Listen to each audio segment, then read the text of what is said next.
नमस्कार, मैं हूं राम प्रकाश राय।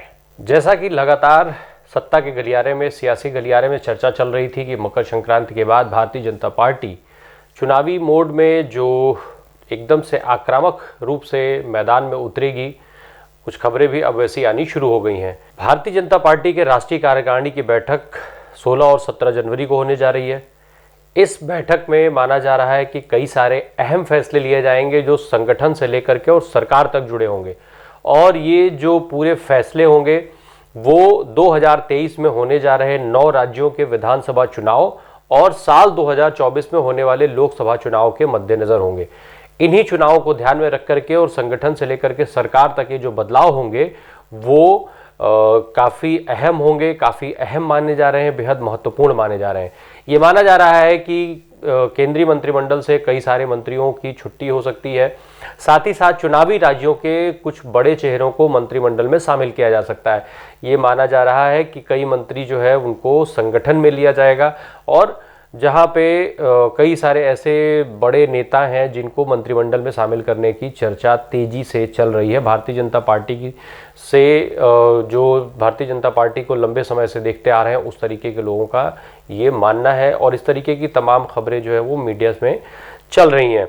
भारतीय जनता पार्टी चूँकि यूँ तो सालों साल चुनावी बोर्ड में रहती है, पर काफ़ी लंबे समय से इस चीज़ की चर्चा चल रही थी कि जैसे ही मकर संक्रांति होगी उसके बाद इस तरीके के बदलाव देखने में मिलेंगे।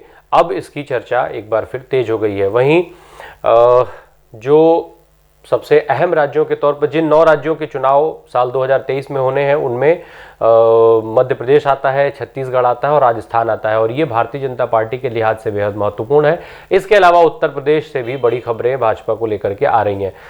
उत्तर प्रदेश में अभी बीते दिनों भाजपा के संगठन की बैठक हुई जिसमें कई सारे अहम फैसले लिए गए जिसको धीरे धीरे करके लागू किया जाएगा। खुद जो भारतीय जनता पार्टी के प्रदेश अध्यक्ष हैं भूपेंद्र चौधरी, वो भी ये कह चुके हैं कि जिन 14 सीटों पर भारतीय जनता पार्टी साल 2019 में लोकसभा का चुनाव हारी थी उन पर वो ज़्यादा फोकस करेंगे। उन पर कई सारे बड़े नेताओं का प्रवास होगा जो पार्टी से जुड़े हुए हैं, कई सारे मंत्रियों का प्रवास होगा, और इस प्रवास में राष्ट्रीय अध्यक्ष जेपी नड्डा और केंद्रीय गृह मंत्री अमित शाह का भी नाम है।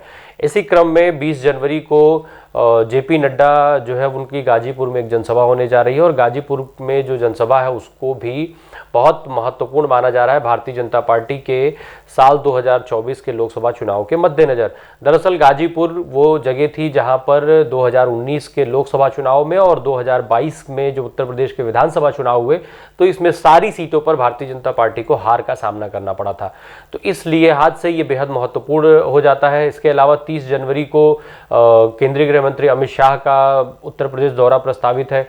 माना जा रहा था कि गृह मंत्री जो है वो उत्तर प्रदेश में उसके संगठन में भी कुछ परिवर्तन करने की बात चल रही थी, जिसके लिए पहले ही भूपेंद्र चौधरी अनाउंस कर चुके हैं और उसके लिए केंद्रीय नेतृत्व से जो है वो परमिशन भी मांगी जा चुकी है।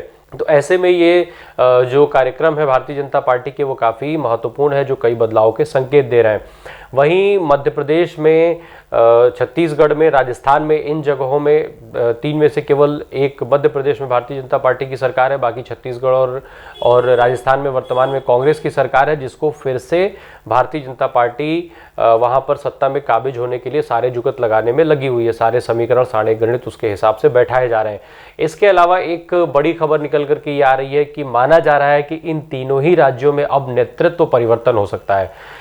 ये पार्टी कार्यकर्ताओं की मांग है, पार्टी के साथ साथ जो तमाम वरिष्ठ नेता हैं उनकी भी मांग है कि इन तीनों राज्यों में अब नई पीढ़ी को सामने लाया जाए। तो अगर ऐसा होता है तो फिर मुख्यमंत्री शिवराज सिंह चौहान के साथ साथ वसुंधरा राजे सिंधिया और रमन सिंह जो है उनके लिए भी आगे मुश्किलें खड़ी हो सकती हैं। एक तरफ जहां वसुंधरा राजे सिंधिया खुद को राजस्थान में वो पहले मुख्यमंत्री रह चुके हैं और अब फिर से मुख्यमंत्री का दावेदार मानती हैं। अभी बीते दिनों जो तमाम यात्राएं हुई उसमें उन्होंने अपना शक्ति प्रदर्शन भी किया। इस लिहाज से अगर राजस्थान में भारतीय जनता पार्टी नया नेतृत्व लाती है, नए चेहरे को सामने लाती है, तो वसुंधरा राजे की सिंधिया के लिए मुश्किलें खड़ी होंगी। बता दें कि राजस्थान में विधानसभा की 200 सीटें आती हैं, जिसमें साल 2018 में जब विधानसभा के चुनाव हुए थे तो उसमें भारतीय जनता पार्टी के खाते में 73 सीटें आई थी, वहीं कांग्रेस के खाते में 100 सीटें गई थी। लोकसभा चुनाव की बात करें तो जो 2019 में लोकसभा के चुनाव हुए थे तो राजस्थान की 25 लोकसभा सीटों में से सारी की सारी 24 सीटें भारतीय जनता पार्टी के खाते में गई थी और एक सीट जो है वो इनके समर्थक पार्टी के पास गई थी, यानी एनडीए के पास पूरी 25 सीटें गई थी। कांग्रेस को यहाँ कोई सीट हासिल नहीं हुई थी। उसी तरीके से छत्तीसगढ़ की बात की जाए तो छत्तीसगढ़ में जब चुनाव हुए थे तो वहाँ की 90 सीटों में से 68 सीटें कांग्रेस के खाते में गई थी, 15 सीटें मात्र भाजपा के खाते में आई थी। और लोकसभा की बात करें तो जो 11 सीटें हैं उसमें 9 सीटें भाजपा के खाते में गई थी, 2 सीटें कांग्रेस के खाते में आई थी। जो मध्य प्रदेश की बात की जाए तो 230 सीटों का जो आंकड़ा है उसमें जब साल 2018 में चुनाव हुआ था उस वक्त कांग्रेस के खाते में 114 सीटें गई थी और 109 सीटें भाजपा के हिस्से में आई थी। कमलनाथ के नेतृत्व में कांग्रेस ने सरकार बनाया था, पर बाद में जाकर के जोड़ तोड़ हुई, ज्योतिरादित्य सिंधिया वहां से अलग हुए और फिर वहां पर भारतीय जनता पार्टी सत्ता में आई। भारतीय जनता पार्टी के वर्तमान में वहां पर सरकार है। वहीं लोकसभा चुनाव की बात की जाए तो जो 29 सीटें लोकसभा की आती हैं उसमें 28 सीटों पर भारतीय जनता पार्टी का कब्जा है, एक सीट कांग्रेस के हिस्से में आई थी 2019 के लोकसभा चुनाव में।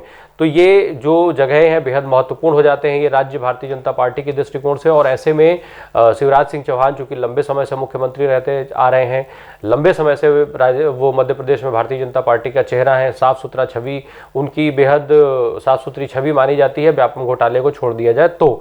इसके अलावा उनका जो है उनको किसी समय पर जब 2014 के लोकसभा चुनाव के पहले प्रधानमंत्री की रेस में शिवराज सिंह चौहान को माना जाता था, क्योंकि वो कई बार वो भी लंबे समय से मुख्यमंत्री रहते आ रहे हैं नरेंद्र मोदी की तरह ही। तो इन सारे चीज़ों के बाद यदि इन राज्यों में नेतृत्व में परिवर्तन होता है, भारतीय जनता पार्टी में अगली पीढ़ी के लोगों को सामने लाया जाता है, तो निश्चित तौर पर इन वरिष्ठ नेताओं के लिए मुश्किलें खड़ी हो जाएंगी। पर भारतीय जनता पार्टी में ऐसे उदाहरण तमाम सारे देखने को मिल जाते हैं कि अचानक से नए नामों की घोषणा हो जाती है, नए मुख्यमंत्री की घोषणा हो जाती है, चाहे वो हरियाणा में मनोहर लाल खट्टर का नाम रहा हो या महाराष्ट्र में देवेंद्र फडणवीस का नाम रहा हो।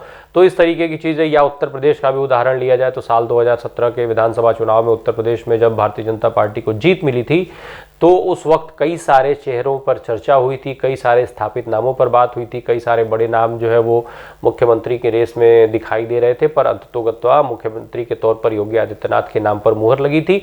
और फिर ऐसा ही कुछ नज़ारा साल 2022 के चुनाव में भी हुआ, जब 2022 चुनाव के पहले केंद्रीय नेतृत्व के साथ एक टकराव देखने को मिला था उत्तर प्रदेश के मुख्यमंत्री योगी आदित्यनाथ का। तब ये माना जा रहा था कि तमाम जो राजनीतिक विश्लेषक हैं उन्होंने अनुमान लगाया था कि मुख्यमंत्री के तौर पर योगी आदित्यनाथ को बदला जा सकता है, पर ऐसा हो नहीं पाया। शायद योगी आदित्यनाथ के कद और उनके महत्व को समझते हुए पार्टी के लिए चीज़ें आसान नहीं थी और पार्टी ऐसा फैसला ले पाने में सक्षम नहीं थी, मुख्यमंत्री योगी आदित्यनाथ के जो उनका कद है उसके नाते, उनकी मजबूती के नाते।